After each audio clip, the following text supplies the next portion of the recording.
No vídeo de hoje vamos fazer um grande paradoxo para algumas pessoas que têm alegado que alguma das profecias de Jesus estariam erradas. Os preteristas radicais contra-atacam esses argumentos, pois crê que as profecias de Jesus de fato foram cumpridas isto é, na deles, na geração deles, mas notavelmente pela destruição de Jerusalém em 70 depois de Cristo. O preterismo interpreta os seguintes versículos-chave literalmente em Mateus 10, do versículo 23 da NV1. Quando foram perseguidos num lugar, fujam para outro, eles garantem que vocês não terão percorridos toda a cidade de Israel antes que venha o Filho do Homem. Em Mateus 16, 28, garanto-lhes que alguns dos que aqui se acham não experimentarão a morte antes de ver o Filho do Homem vindo em seu reino. Em Mateus 23, e assim sobre vocês recairá todo o sangue do justo derramado na terra, desde o sangue do justo Abel até o sangue de Zacarias, filho de Baraquias, a quem vocês assassinaram entre o santuário e o altar. Eu lhes asseguro que tudo isso sobrevirá sobre esta geração. Em Mateus 24, do versículo 34, eu lhes asseguro que não passará esta geração até que todas essas coisas aconteçam.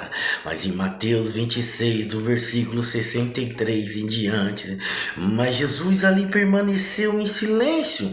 E o sumo sacerdote lhe disse: exijo que você jure pelo Deus vivo, se você é o Cristo, Filho de Deus. Diga-nos, tu mesmo disseste.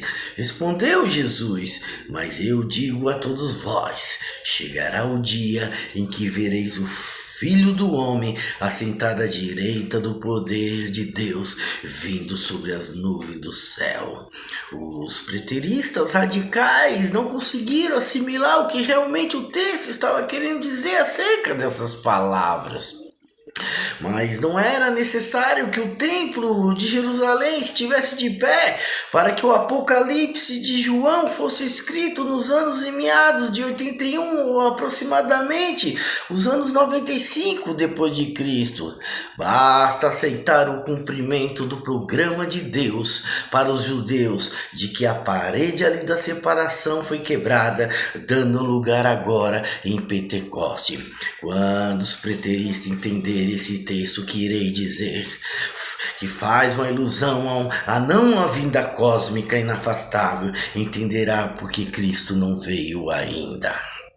Quando dizia ali que ele voltaria e todo olho o veria, não era algo referente à parúzia, à volta de Jesus no ano 70, e nem à volta inafastável e cósmica, a qual todo olho verá. Os preteristas radicais não conseguiram assimilar o que realmente o texto estava querendo dizer dessas palavras. O mais pedagógico de todos esses textos cria uma conexão com o contexto antecedente, com o contexto sequente do evangelho ali de Lucas, que diz: em verdade te digo, que alguns dos que aqui se encontram não provarão a morte. Quando ele dizia acerca da volta e que todo olho veria, aquilo não era algo referente à parúzia, a volta de Jesus no ano 70, e nem a volta inafastável cósmica, ao qual todo olho verá. Quando ele dizia que alguns dos que aqui se encontram, primeiramente era acerca do grupo que ali se encontrava entre eles, os 11 e os 12, naquela conversa acerca da morte e ressurreição. Um dos que aqui encontram não verão a morte, portanto não estava se referindo à volta dele, porque quando ele voltar, haveria ressurreição dentre os mortos e tudo acabaria.